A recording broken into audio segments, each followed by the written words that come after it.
इस न्यूज के प्रायोजक हैं Servo step power private limited, Servo step for strong tomorrow और Ayaz perfumes. Hello viewers, welcome back to the face news. और आज हमारे साथ हमारे स्टूडियो में मौजूद हैं पूजा गर्ग जी, जो कि एक प्रमुख समाज सेविका हैं और अपनी समाज सेविका के लिए जानी जाती समाज सेवा के लिए जानी जाती हैं।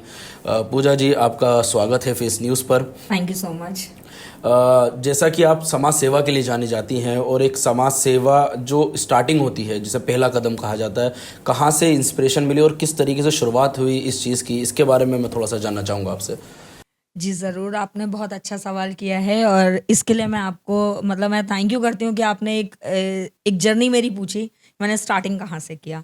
मैं एक्चुअली मैं स्कूल जब जाती थी अपने बच्चों के मेरे स्कूलिंग में, तो वहाँ पे काफ़ी सारे पेरेंट्स ना परेशान होते रहते थे किसी न किसी चीज़ को लेके, कभी एडमिशन्स को लेके, कभी फॉर्म्स को लेकर के।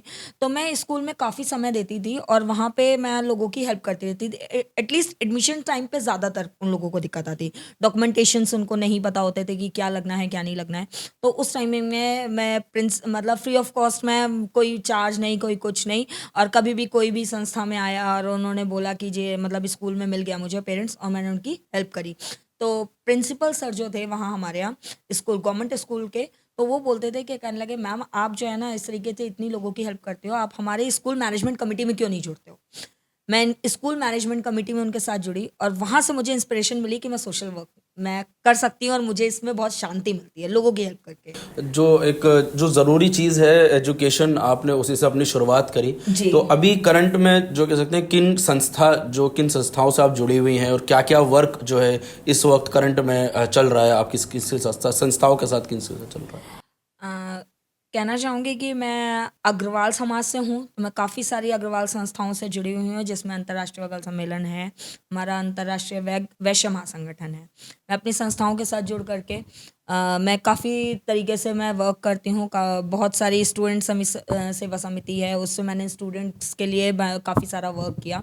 मैंने लोगों को एडमिशन्स में बहुत हेल्प करी है और बहुत ज़मीनी तौर पे मैंने लोगों की सेवाएं करी हैं। मैं ग्राउंड में, गलियों में जा करके भी मैंने लोगों को, अगर किसी को किसी भी तरीके की हेल्प चाहिए, डॉक्यूमेंटेशन से रिलेटेड किसी को हेल्प चाहिए होती थी, कभी किसी को लीगल लेवल पे भी हेल्प चाहिए, तो भी हमारे एमसीडी के लॉयर हैं नरेंद्र जी, मैंने उनके साथ मिल करके लोगों की काफ़ी हेल्प करी है। फ्री ऑफ कॉस्ट उनको लोगों को केसेस भी उनके हैंडल्स करवाए हैं, उनको सुविधाएं दी हैं। तो इस तरीके से मैंने ज़मीनी तौर पे मैंने लोगों के साथ में मदद की। और कोरोना काल तो आप सभी लोग जानते ही हैं कि ऐसा समय आया था कि उस टाइम में हर किसी को मदद की ज़रूरत थी। तो उस टाइम में काफ़ी लोगों की जितनी अपने से जितनी मदद हो सकती थी, तो उस तरीके से मदद की। तो देखिए, लोग कहते हैं इस बात को कि जो दुनिया है बड़ी स्वार्थी है, जो स्वार्थ से भरी हुई दुनिया है, बड़ी स्वार्थी दुनिया में आप इस तरह का सामाजिक कार्य जो करना एक कह सकते हैं अपने आप में एक चैलेंज भी होता है और एक नेक काम भी है।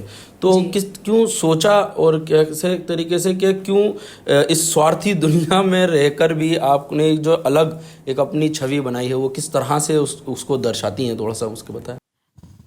एक्चुअली कहना चाहूँगी कि कभी कुछ बुजुर्ग लोग होते हैं, उन्हें घर वाले ही ना सपोर्ट नहीं करते, ठीक है। वो लोग बहुत ज़्यादा इमोशनली भी बहुत डैमेज होता है।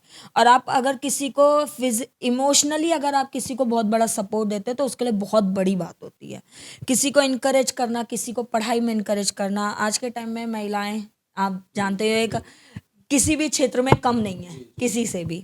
आप कहना नहीं चाहिए कि आज की महिलाएं ना पुरुषों से बराबर नहीं, उनसे अपर लेवल तक भी जा चुकी हैं। तो किसी को इमोशनली सपोर्ट करना, किसी का कोई काम है, अगर वो चल के नहीं जा सकते उस जगह तक, और हम उस जगह का, हमारे पास में कोई जरिया है कि हम उनका काम करवा सकते हैं और करवा दिया, तो शायद एक कहते हैं ना दिली तसल्ली होती है, बहुत सुकून मिलता है कि किसी की मदद की बट और उसका कुछ काम हुआ। जो काम आप कर रही हैं, ये काम तो सरकार के करने के हैं। ये काम लोगों की शिक्षा को लेकर काम, लोगों के स्वास्थ्य को लेकर काम, ये काम जो है ये सरकारी काम है, गवर्नमेंट के करने के काम है। जिनको शिक्षा नहीं मिल पा रही है, जैसे कि आपने बताया, परेशानी हो रही है, एडमिशन में परेशानी हो रही है, तो ये तो एजुकेशन सिस्टम की खराबी हो गई जो परेशानी लोगों को हो रही है। तो ये गवर्नमेंट का काम है इसको गवर्नमेंट पे ना छोड़कर अपने पर जिम्मेदारी ले लेना, या फिर ये समझना कि हर काम गवर्नमेंट पे नहीं छोड़ सकते, या जो भी इसको लेकर नज़रिया है उसको भी थोड़ा सा हमें बताएं, हमारे व्यूवर्स को बताएं कि गवर्नमेंट के काम को आप खुद अपनी जिम्मेदारी पे क्यों कर रही हैं। बहुत बढ़िया सवाल है आपका, और इसके लिए मैं आपको ये बात बताना चाहूँगी कि सरकार, आपने देखा है कि वो ज़मीनी तौर पे गलियों में कभी नहीं जाती।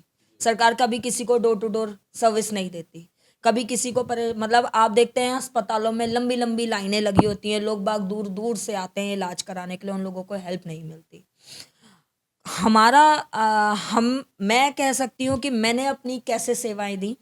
अगर मेरी मान लीजिए हॉस्पिटल्स में पहचान है और अगर मैं उनका किसी भी तरीके से थोड़ी भी हेल्प कर सकती हूँ कहीं इलाज में, अगर मेरा मान लीजिए डॉक्टर्स से थोड़ा सा टच है, या वहाँ के वर्कर्स जो वहाँ पे एम्प्लॉयज़ वर्क कर रहे हैं उन लोगों से मेरा टच है, और क्योंकि लंबी लंबी लाइनें लगती हैं, लोग बागों को धक्के खिलाते रहते हैं, यहाँ जाना है वहाँ जाना है, लेकिन लोगों के काम नहीं होते।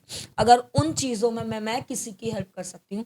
अभी मेरे रिसेंट में मैं आपको बताती हूँ, कई लोगों को मैंने इलाज में हेल्प करी। अभी रिसेंट मेरे बेटे का भी ऑपरेशन हुआ था, और मेरी एक फ्रेंड है 10 दिन बाद ही उनके बेटे का ऑपरेशन हुआ। उनको बहुत परेशानी हुई, उनको बेड नहीं मिल रहा था, और उनका जो ट्रीटमेंट था, ऑपरेशन था, शार्प फीमर का ऑपरेशन था, उसको नहीं हो रहा था। डॉक्टर से टाइमिंग बहुत लेट मिल रहा था।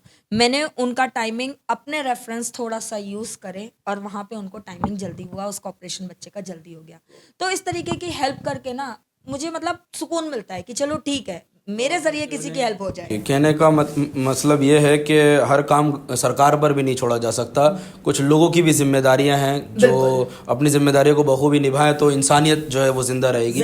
तो आखिर में मेरा एक यही आपसे एक तरीके से कहते हैं कि बस एक यही है कि आप जो हमारे व्यूवर्स हैं जो देख रहे हैं आपको, उनसे क्या कहना चाहेंगे, एक लास्ट मैसेज क्या देना चाहेंगे आप उनको।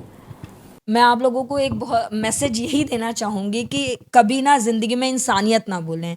बड़ा छोटा, अमीर गरीब, ये सब कुछ नहीं होता है। अगर आप कहीं पे भी किसी का कोई काम, किसी छोटा से छोटा भी अगर काम में किसी की हेल्प कर सकते हैं, तो वो जो उसकी दुआ मिलती है ना, वो दुआ बहुत बड़ी होती है।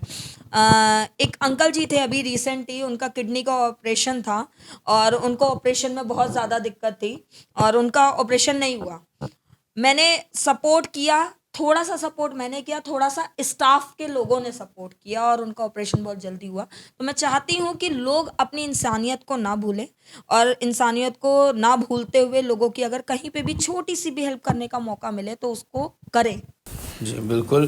तो व्यूवर्स, ये थी हमारे साथ पूजा गर्ग जी, जो कि कह रही थी कि लोगों को इंसानियत अपनी नहीं भूलनी है, धर्मों की जो बटाव है उससे अलग हटके, और किसी भी इंसान का धर्म ना देखकर सिर्फ उसकी इंसानियत के तौर पर उसकी मदद करें। और इसी तरह के इंटरव्यूज़ के लिए और इसी तरह की न्यूज़ के लिए देखते रहिए फेस न्यूज़।